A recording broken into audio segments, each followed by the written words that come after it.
Welcome বন্ধুরা। আমি garden friend থেকে বলছি।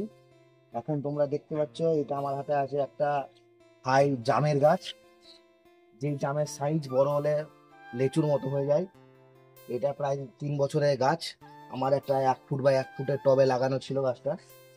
তো যেই পরিমাণে এখন গাছটাতে ফুল এসেছে, তোমরা দেখতেই পাচ্ছ গাছটাতে কত ফুল এসেছে। ফুলগুলো দেখা এবার, এই কত ফুল এসেছে। তাই এবার গাছটাকে আমি উঠিয়ে ভেবেছি যে আমি একটা 18 ইঞ্চি বড় জায়গায় শিফট করবো গাছটাকে। নইলে এতগুলো ফুল থেকে ফল হওয়া মুশকিল আছে। ওই জন্য বড় ব্যাগে শিফট করার জন্য মাটির জন্য নিয়েছি এখানে বালি মাটি, আর 1 মুঠ নিমখোল, এখানে শিংকুচি, আর এইখানে হচ্ছে সব থেকে মেন গোবর সার, যেটা অনেক পুরনো গোবর সার, একবারে কালো হয়ে আছে দেখতেই পাচ্ছ। এই গোবর সার থাকতে গেলে অন্য কোনো সারের কোনো দরকার পড়ে না।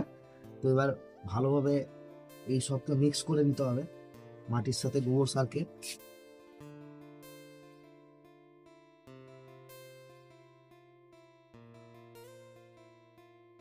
কি যেন একবারে বালি মাটি থাকে, তাহলে জলে ড্রেনেজের কাজ করতে সুবিধা হয়, এটা তোমরা মনে রাখবে। এখন আমার মাটি পুরোপুরি মাখানো হয়ে গেছে গোবর সার, নিমখোল আর শিংকুচি দিয়ে।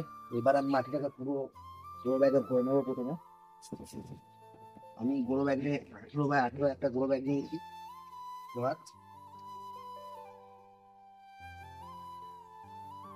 মাটিটা আমি এই বরাবর ভরে নিয়েছি গ্রো ব্যাগে। এবার বাম গাছটাকে নিয়ে আসবো, নিয়ে এসে আমি এইভাবে গ্রো ব্যাগের ভেতরে দেবো।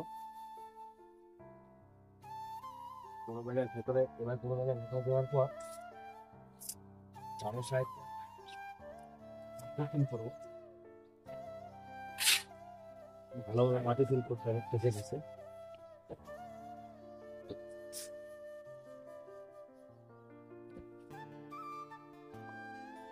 ভালোভাবে ঠেসে ঠেসে মাটি দিতে হবে, কারণ একটা জায়গা থেকে আর একটা জায়গায় লাগানোর পরে ভালোভাবে মাটি না ফাঁসলে আবার, এখন ঝড়ের সময় গাছ উল্টে যাওয়ার চান্স থাকে।